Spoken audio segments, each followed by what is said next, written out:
Olá, boa noite. O Brasil das Gerais de hoje vai falar sobre como fica a saúde no inverno. Você sabia que até 2025 a expectativa é que o número de asmáticos chegue a 400 milhões em todo o globo?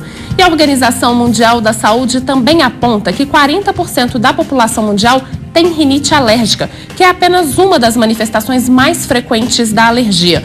Quer saber como se cuidar? Então, fique com a gente.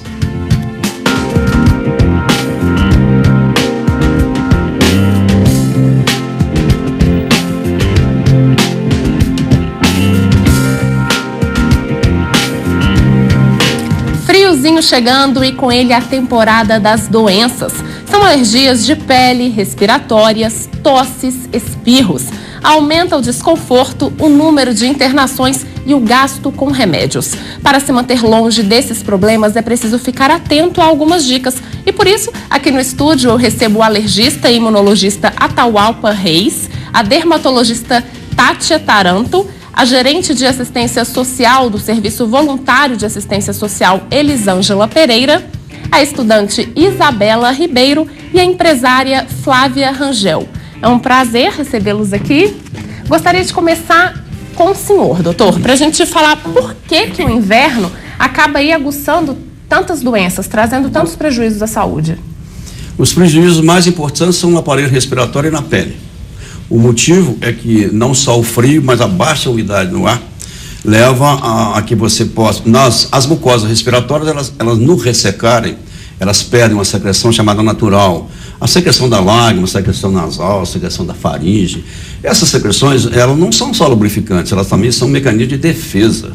E você, quando resseca uma mucosa dessa, você perde defesa, você abre as comportas. E aí você começa a abrir para vírus, a vir para bactérias e piorar as chamadas alergias respiratórias. E também no inverno, com essa baixa umidade e o frio, a pele resseca. E aí você tem, então, toda aquela gama de inconvenientes, e o principal é a coceira, né? A coceira da pele é o principal. Muitas pessoas nessa época me procuram no meu consultório porque a pele está coçando muito, e na verdade eu vou investigar e não é um processo alérgico, é um processo puramente dermatológico. A pele está desidratada, está seca, e está precisando de um cuidado de um dermatologista e não meu. Que a gente trouxe aqui, né? Um dermatologista. Tátia, o inverno também é um pouco agressivo para a pele, porque a gente vê que às vezes a gente fica até com a pele mais ressecada, esbranquiçada. Quem é moreninha assim igual eu também fica esbranquiçada. O que acontece? Sim, na verdade todos nós sofremos com esse ressecamento, esse maior ressecamento da pele no inverno. Baixa temperatura, baixa umidade do ar. A gente cria alguns hábitos no inverno, como tomar banho muito quente, banhos mais demorados, ingerir menos água. Então, tudo isso em conjunto vai sim refletir na nossa pele, e aí começa aqueles sinais de ressecamento, aquela pele que está descamando, que fica esbranquiçada, que coça, e a partir daí pode gerar um ciclo vicioso de vermelhidão, de escamação, e aí as doenças que a gente vê que elas ficam mais prevalentes no inverno. Por que cotovelo, joelho são áreas que parecem que sofrem mais nessa época? Sim, elas ficam áreas mais espessadas da nossa pele mesmo, elas ficam bem espessas, bem descamativas. Cotovelo, joelho, tornozelo, né? Por isso que a gente tem que sempre atentar em cuidados especiais com essa área, com cremes especiais durante o inverno. Pois é, e esses cremes, na verdade, eles são uma solução do problema, ou a alimentação também pode influenciar? Sim, a alimentação também influencia, né? A gente sempre orienta o nosso paciente a fazer ingestão de alimentos ricos em minerais, em antioxidantes, frutas ricas em vitamina C, amêndoas, nozes, essas oleaginosas, porque eles vão sim ajudar, né, na hidratação da nossa pele. E claro que a gente sempre associa medidas preventivas e também a associação de cremes. E nessas áreas mais espessas, que como você falou, cotovelo, joelho, tornozelo, a gente passa cremes em concentrações mais altas e em veículos mais espessos para justamente tentar amenizar um pouco esse ressecamento dessas regiões. Isabela, você conhece bem, né? Como é que fica o prejuízo da pele nesse tempo, né? Conta pra gente um pouquinho dessa história. Então, eu desencadeou a dermatite atópica quando eu tinha mais ou menos 5 anos de idade. E era muito quase ninguém tinha dermatite atópica. Então, eu fui em vários médicos, vários dermatologistas. Um deles até falou para eu cortar qualquer derivado de animal, leite, ovo, e realmente melhorou a minha pele. Mas isso porque a nossa pele melhora mesmo quando a gente corta alimentos vindos de animais. E minha mãe já tentou várias coisas comigo, aveia batida já passou, mas nenhuma caseiras. Exatamente, mas ninguém descobria ao certo o que era. E aí teve uma vez que eu fui a um dermatologista com a minha mãe olhar o que ela tinha, porque ela tem uma dermatite no ouvido. E o dermatologista passou uma pomada para ela. E um dia que eu estava em casa muito desesperada procurando uma pomada, eu peguei e passei. Foi o que melhorou. Outra pomada que melhora é a Elidel, só que ela é bem cara, então um tubinho é bem caro. Várias pomadas dermatológicas são bem caras. E o que você sentia? Coça? Dá uma irritação? Dá uma irritação e a pele muda. Ela fica com uma camada diferente. Quando eu era menor, entre os meus 7 e 14 anos, eu não via praticamente o meu braço alastrou totalmente no meu braço e eu não conseguia parar de coçar. É uma coceira insuportável. Você vai coçando e ela só vai aumentando, ferindo a pele. Então, o que me aliviou foi o Elidel e uma outra pomada que eu... A doença dermatológica, né, às vezes o doutor também pode comentar, e a Tátia, quando ela fica visível, ela até gera, às vezes, um pouco de preconceito das pessoas, né, com essa parte. Será que é contagiosa? Acontece isso? Sim, acontece demais. A gente pega doenças como psoríase. Porque ainda há muito desconhecimento, muito desconhecimento, e sempre fica aquela questão, será que eu vou pegar se eu encostar na pessoa ou não? Então, a gente tem que sempre esclarecer para o paciente que essas doenças de inverno que eu vou citar, nenhuma delas são contagiosas. Interessante. A gente está com a Flávia aqui também, e o problema da Flávia é outro, né, Flávia? Meu problema sempre foi rinite alérgica, eu sempre fui muito alérgica, tive muita alergia na minha infância, cheguei a tomar vários remédios, cheguei a fazer tratamentos com vacinas, que foi o que realmente me deu uma qualidade de vida e está me dando uma qualidade de vida até hoje melhor. Eu tomei 3 anos de vacina e isso me criou uma resistência melhor, porque antigamente, se eu chegasse numa casa ou na minha própria casa, né, com o tapete, a cortina, isso tudo começava a me irritar os olhos, o ouvido, dar uma coceira na sua face, e aquilo ali vai te incomodando e pode se transformar até numa dor de garganta. O quadro vai piorando. E você vinha de um histórico, né? Desse tipo, várias vezes acontecia. Inúmeras vezes. E no inverno você sentia que... No inverno piora muito, piora. Dependendo dos ambientes que eu ia, também piorava. Fazenda. Tem alguns lugares que eu me sentia muito pior.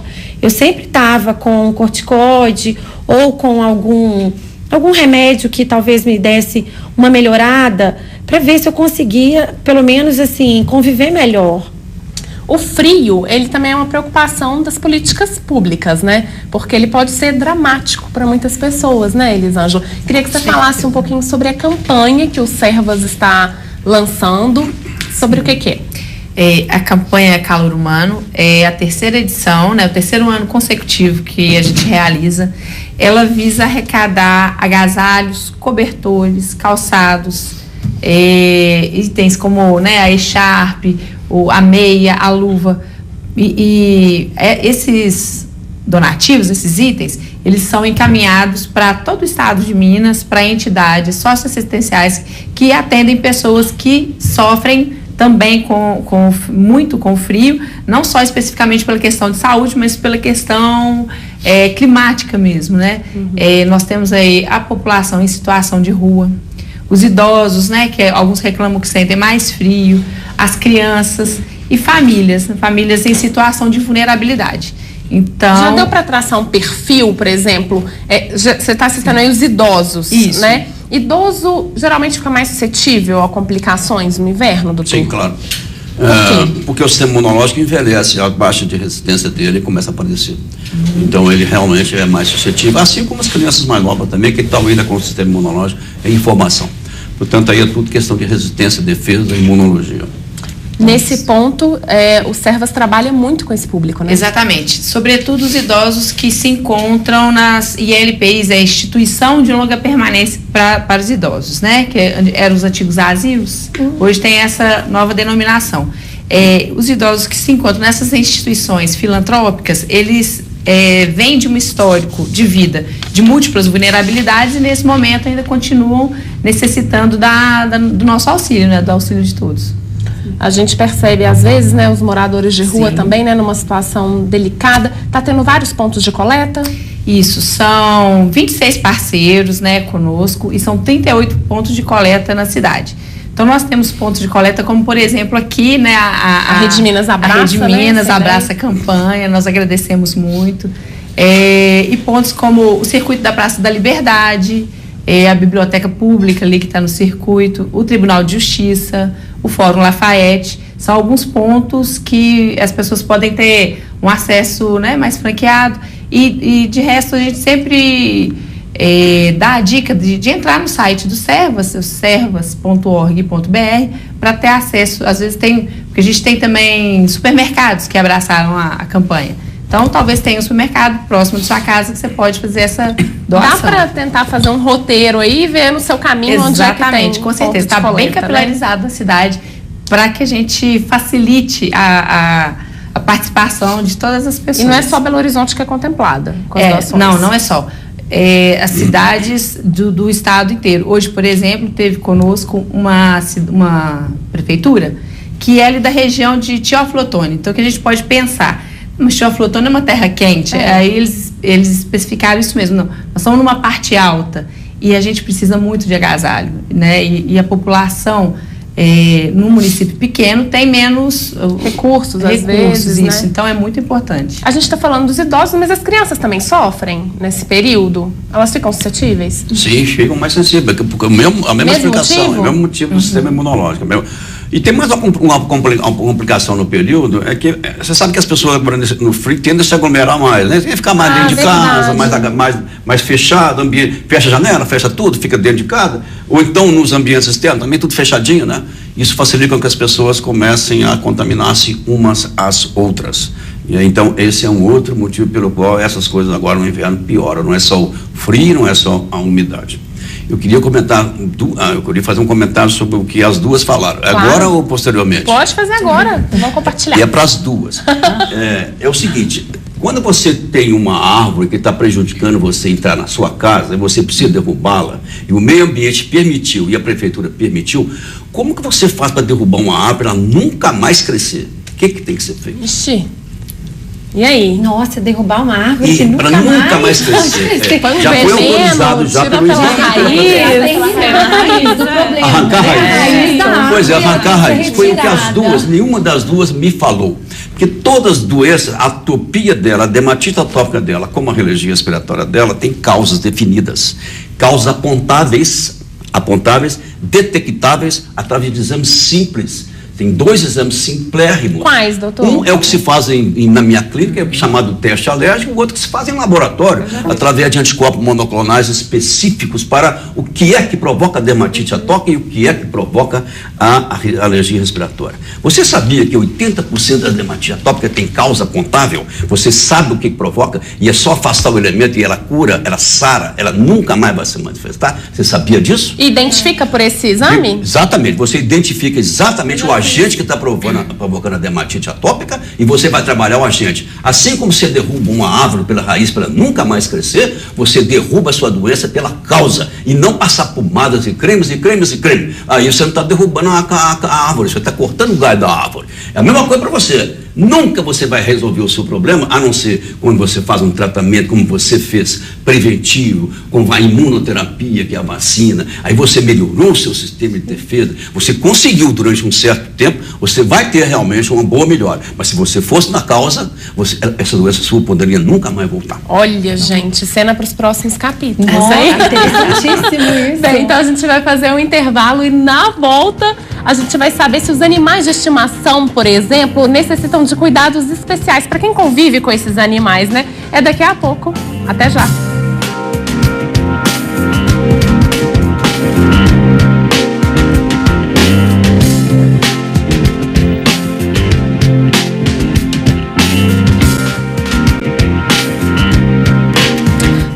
dia de inverno do ano, período que vai até o dia 22 de setembro, quando chega a primavera, época das flores. Mas até lá é bom ficar atento a algumas medidas para curtir esse período aconchegante com saúde. O Brasil das Gerais vai te ajudar e eu quero a sua participação. Conta pra gente se você também passa por alguma dificuldade nesse período do ano e mande suas perguntas. Vamos aproveitar porque estamos bem assessorados aqui, não é mesmo? Doutor, a gente terminou o último bloco lançando a pergunta: quem tem animal doméstico em casa está mais suscetível a determinadas alergias?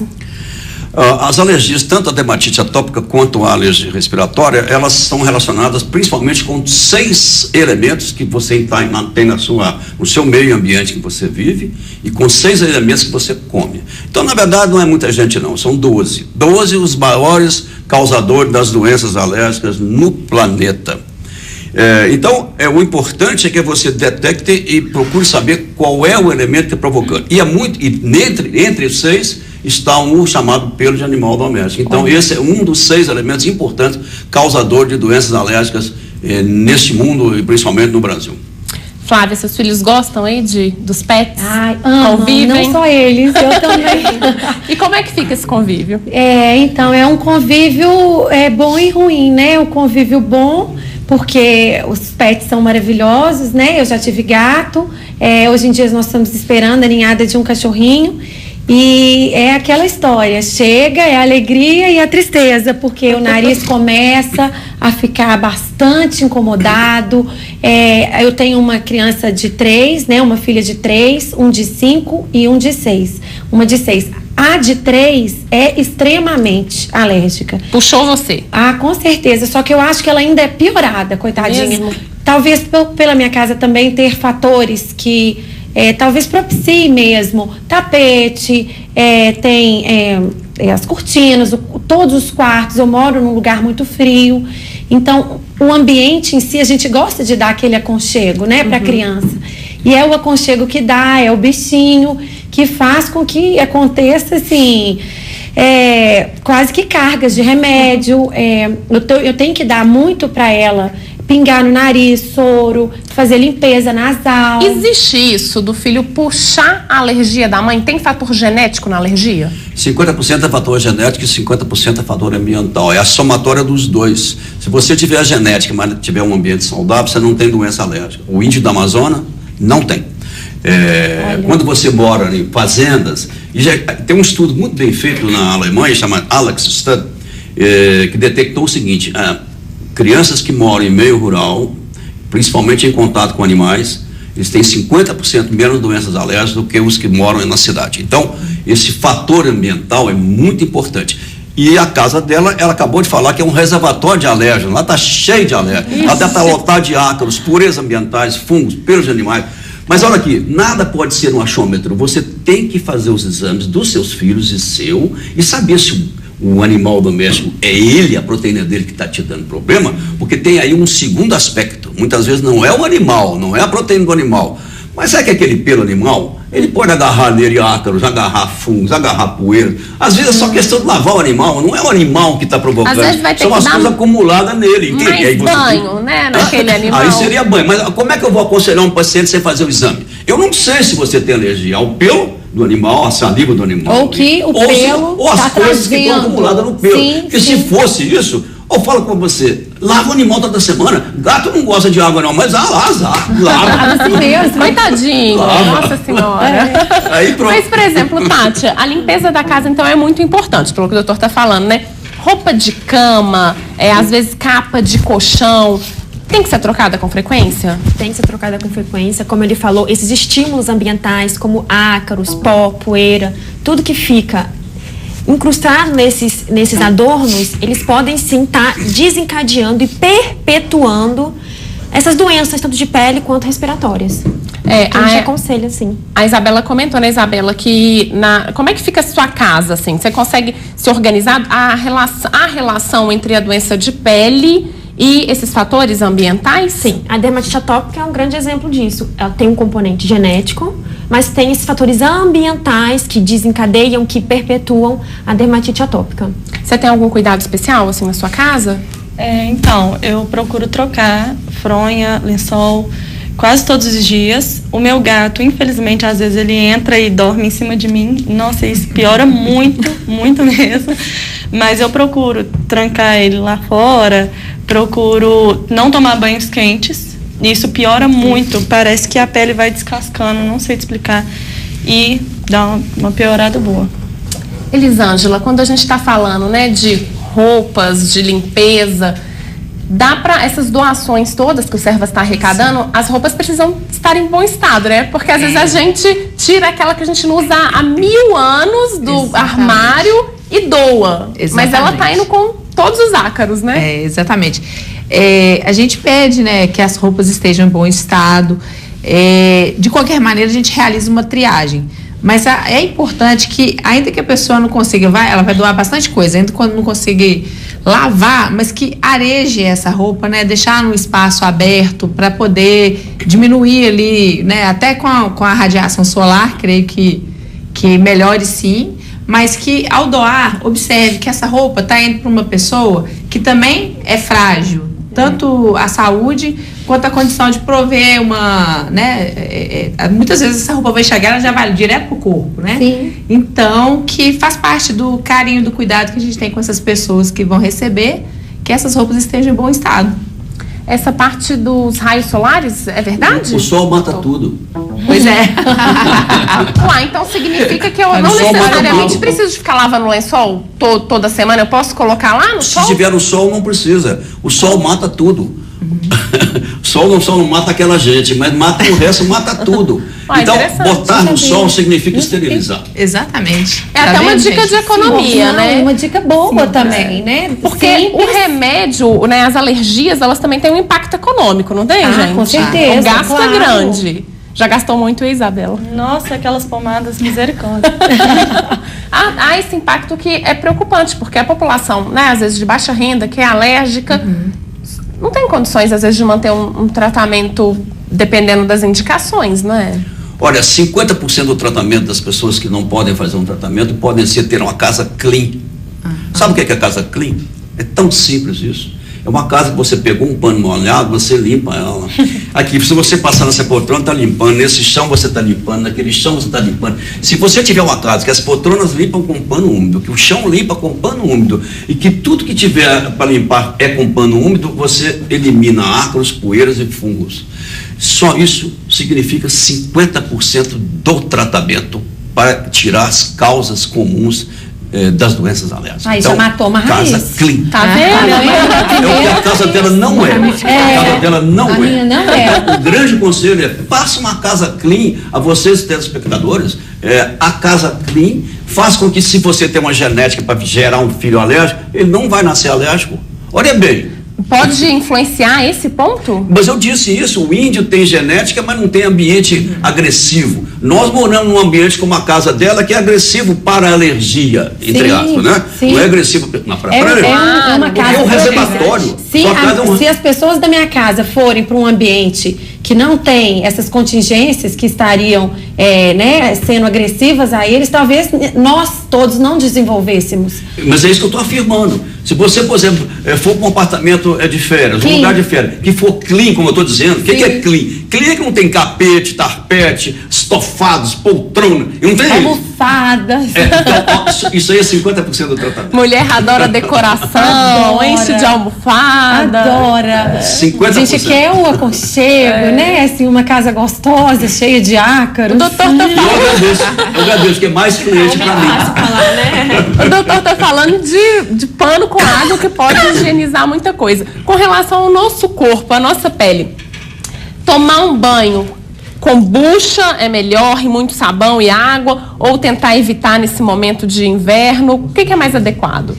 Então, eu sempre oriento meus pacientes a não tomarem banhos muito quentes, não tomarem banhos demorados. O banho tem que ser rápido, fala banho de gato, bem rapidinho. Não se utiliza bucha em corpo, gente. Bucha para lavar a louça. Não se usa bucha em pele, tá, gente? Quando a gente usa a bucha, a gente remove a nossa oleosidade natural, que é quem protege a nossa pele das agressões externas. Nem nas solas do pé, assim? Nessas áreas espessas, tudo bem. tá? Mas áreas não espessas não, tá? E aí a gente sempre orienta, acabou de sair do banho, com a pele ainda úmida, naquele banheiro, você já aplica bons hidratantes. Quando a gente aplica hidratante com a pele úmida, a penetração é maior dos ativos hidratantes. Então, sempre aplicar logo em seguida ao banho. E eu sempre oriento o paciente a ingerir bastante água nesse inverno, porque quanto mais água ele faz ingestão, mais quantidade chega à superfície da pele. E cabelo, por exemplo? Porque o chuveiro, a água tá caindo ali diretamente, né? Aquela água quentinha gostosa. Também a água quente para o couro cabeludo é muito ruim, né? Então, pelo mesmo motivo que a água quente na pele remove a nossa oleosidade natural, ela faz a mesma coisa no couro cabeludo. E pode criar alguma doença no couro cabeludo? Sim, pode acabar desenvolvendo a dermatite seborreica, que é a caspa. Por quê? Quando a gente faz essa remoção da oleosidade pela água quente e aquele banho demorado, que fica aquele contato enorme da água com o couro cabeludo. O banheiro até embaça, né, até gente? Embaça. Vira uma sauninha gostosa. Exatamente. Isso aí, pro couro cabeludo, o que acontece? A gente remove essa oleosidade. E em alguns casos, o nosso organismo, ele entende que ele tem que repor esse óleo que está sendo retirado. E aí, nessa reposição, a gente acaba desenvolvendo a caspa, que é a dermatite seborreica, por isso que ela é uma das doenças que pioram no inverno. Que é quando a gente faz esse uso abusivo da água quente e dos banhos demorados. A gente estava comentando aqui nos bastidores também sobre a psoríase, que é uma outra doença de pele, né? Sim. Explica pra gente como que ela é desenvolvida. Então, a psoríase, ela é uma doença que tem componente genético e um componente inflamatório, imune, né? E é uma doença crônica, ela é não contagiosa, como eu falei, e ela é caracterizada por períodos de melhora e piora. Então, é uma doença recorrente que vai e vem. E ela é caracterizada por lesões vermelhas, com escamas bem grossas, bem acinzentadas, principalmente em cotovelo, joelho, couro cabeludo, né? E que coçam bastante, né? Então, a gente fala que no inverno, essa coceira, essa desidratação da pele acaba que fica estimulando as lesões da psoríase. E é uma doença que ela melhora com a luz? Ela tem Sim, ela é uma das doenças dermatológicas que tem um benefício com a radiação ultravioleta, né? Então, como no inverno a gente tem uma redução das radiações, né? Mas só um adendo, a gente tem redução, mas elas ainda existem e é muito importante no inverno usar filtro solar, tá? Porque a radiação tá lá provocando mancha e envelhecimento da pele. Mas no caso da psoríase... E outros probleminhas mais, né? Mas no caso da psoríase, ela é beneficiada com um pouco de radiação. E como no inverno há essa redução, associada ao ressecamento da pele, desencadeia assim, mais lesões de psoríase, todo aquele ciclo vicioso de coceira, gerando lesão, que gera coceira e por aí vai. Tá certo, gente. A gente vai fazer um intervalo e vai continuar essa conversa no próximo bloco e eu aguardo você. Até já.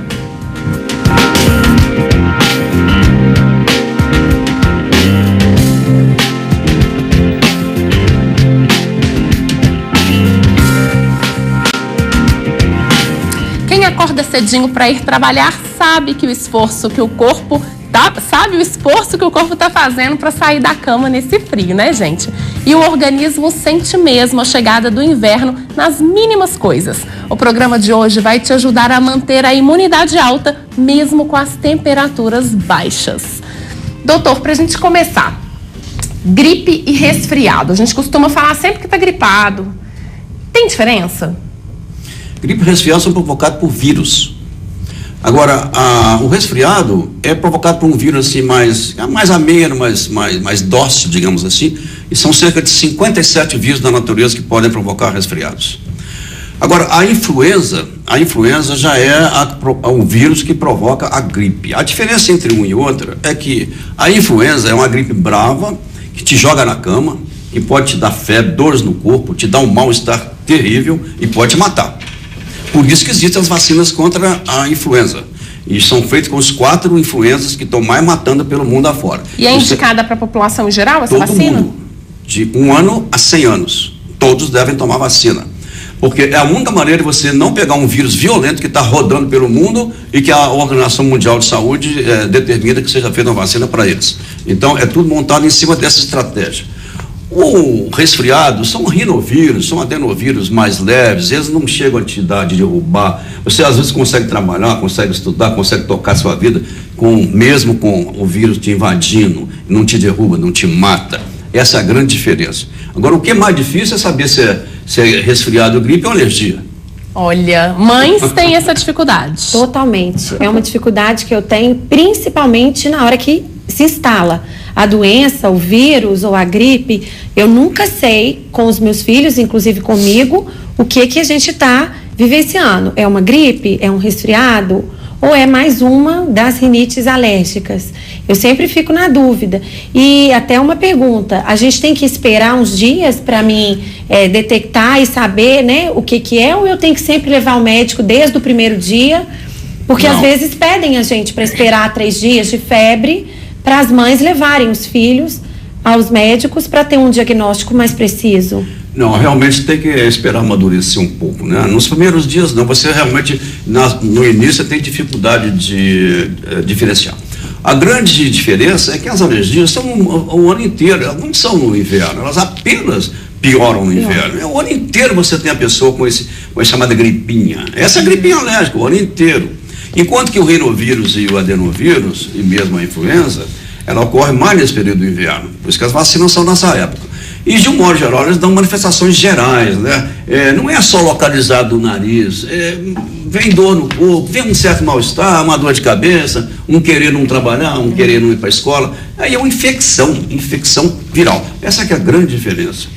Doutor, nós estamos recebendo aqui umas perguntas de telespectador. A Madalena queria saber o que leva a secreção nasal constante até mesmo fora do inverno. A rinite alérgica. A rinite? É a rinite alérgica. Ela é o ano todo, há uma secreção permanente, de modo geral, aquosa, né? Ela é líquida, aquosa, não é catarral. E essa é a chamada manifestação típica da rinite alérgica. Mas ela é acompanhada de 3 outros sintomas, não é só a secreção. Obstrução nasal, o nariz costuma entupir muito, sempre, principalmente à noite, coça, as narinas coçam e a pessoa tem tendência fácil a espirrar. Então, esses 4 sintomas, espirro, coceira, obstrução e secreção, dão um diagnóstico da rinite alérgica. Para rinite não tem vacina, né, doutor? Tem. Como é que faz? Tem? Tem. A rinite tem causa. De um modo geral, são os alérgenos ambientais que estão entrando pela narina e fazendo a patologia. Se você fizer o teste cutâneo, eu for lá no laboratório fazer o exame de sangue, você detecta exatamente o que é que está provocando isso, está na sua casa, aí é obrigação do médico. Olha, aponta que está lá na sua casa, tira isso da casa, porque está cheio de ácaro, fungo, poeira. Essa é a primeira coisa.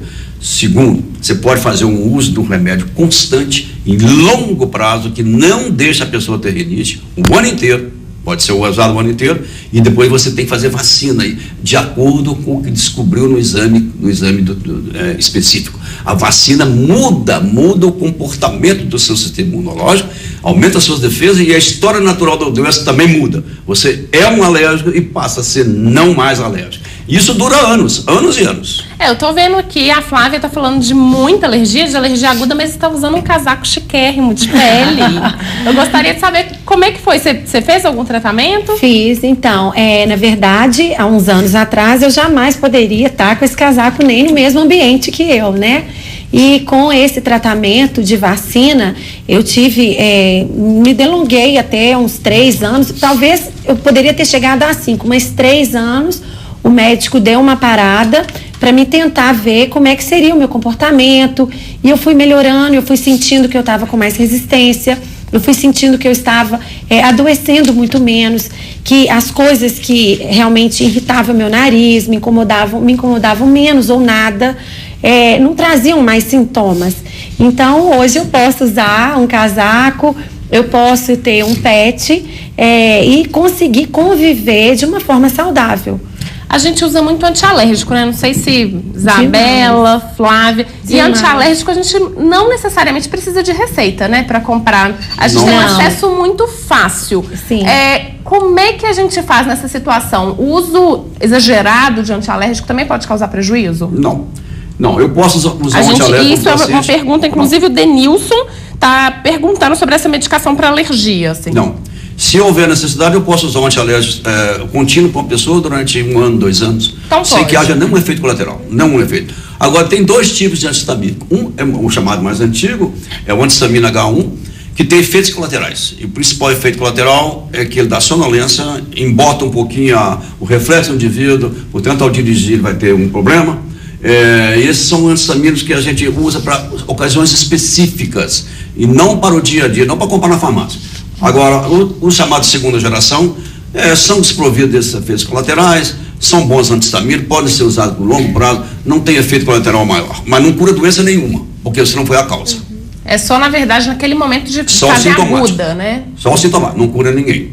Tati, tem também algum tipo de medicamento específico que às vezes as pessoas costumam abusar quando sentem uma coceira? Sim, na dermatologia o corticoide, né? Então, ele é comprado facilmente em farmácia e muitas vezes a gente passa para um determinado período, a pessoa compra e fica em casa e vai usando para qualquer coisa que aparece na pele, né?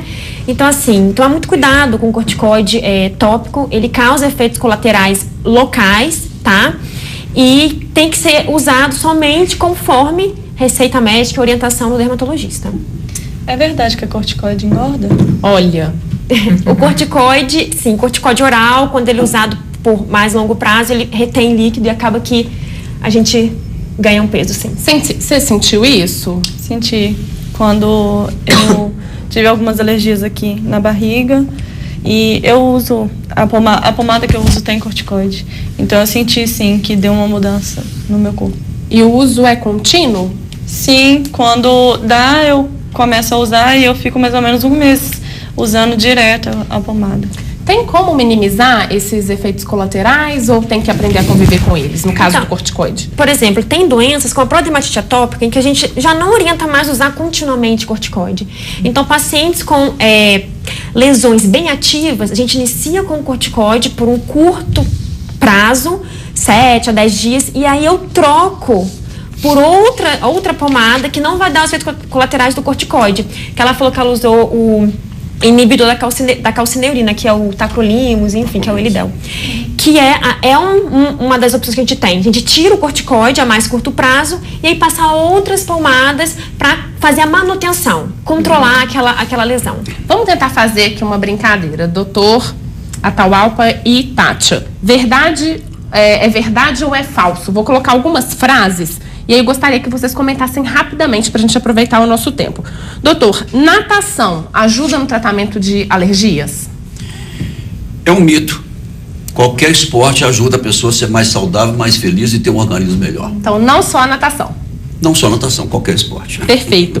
Tati, as crianças, elas não costumam ter nenhum tipo de problema de pele porque estão ali bem novinhas, afinal a pele está novinha também, isso é verdade ou não? Não é verdade. Não. Na verdade, a pele ainda está imatura, então é muito mais fácil a penetração de alérgenos e substâncias e sim acabar desenvolvendo alergias. Tanto que muitas dessas doenças, como a atópica, enfim, elas são causadas em crianças de até 5 anos de idade.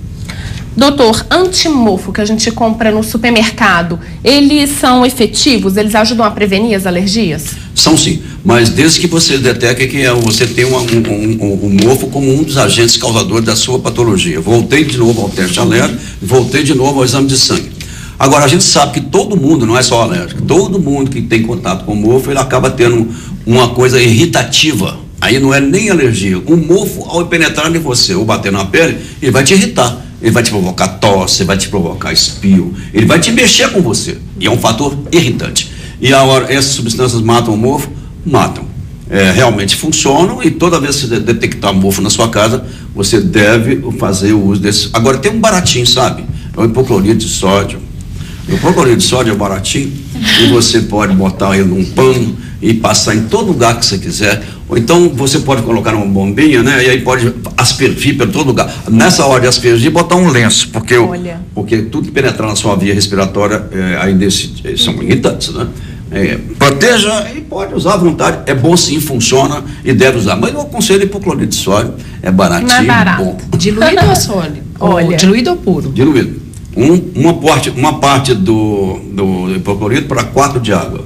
Já aprendemos uma receitinha. E para a gente terminar, Tati, é recomendado o uso de inseticidas no inverno, já que eles têm uma tecnologia hoje muito boa, então você pode dispersar no ar, ter contato com roupa, com criança? Então, tem que ter muito cuidado com isso, tá? Principalmente quando borrifado e colocado muito perto das pessoas. Lembrar que tudo pode penetrar na pele, pode penetrar em via aérea.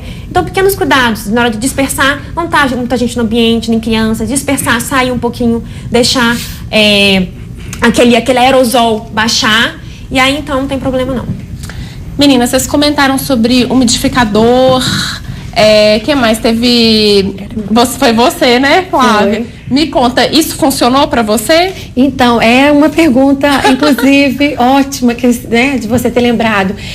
Eu tive o hábito, então, de estar sempre com um umidificador, não só no inverno, mas eu estou sempre com ele ligado no quarto das crianças e às vezes no meu também.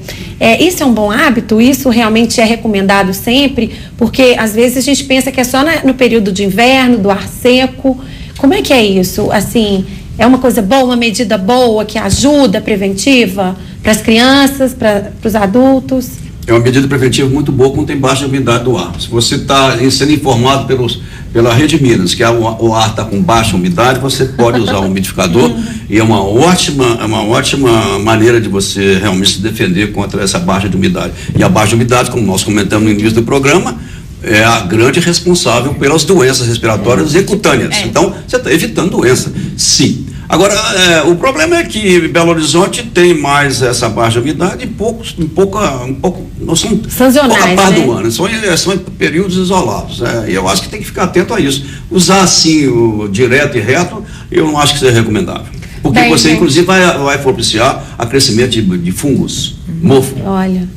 Interessante, doutor. Bem, acho que a gente já está vendo aqui vários recursos para prevenção, né, e até o tratamento das alergias. Eu queria conversar mais um pouquinho com a Elisângela para a gente falar, então, que o agasalho também é tão importante, né, e quando a gente agasalha com carinho, né, doando, né, também dá um gostinho maior, né. Onde as pessoas podem se informar sobre os pontos de coleta? Queria que você comentasse. Eu oriento que as pessoas possam acessar o site do Servas para localizar um ponto que é mais próximo de sua casa, né? Tem supermercados que aderiram, tem repartições públicas que aderiram, a própria Praça da Liberdade, se a pessoa vier fazer um passeio ali, pode deixar sua contribuição, e convido a todas as pessoas mesmo a aderirem à campanha. Toda vez que eu me deparo com a importância que esses donativos, a importância que tem para as famílias que estão recebendo, eu fico mais convencida de vir aqui e chamar todos para participarem. Na primeira edição a gente teve uma arrecadação de 13 mil peças, na última passou das 24 mil e a nossa meta esse ano é passar ainda dessas 24 mil e atender mais famílias, mais pessoas e abrandar aí a sensação do frio, né? Maravilhoso, gente. Eu agradeço muito a presença de vocês. Doutor, queria fazer umas considerações, né, doutor? Eu quero fazer uma consideração final. A consideração final é pedir a todos os seus ouvintes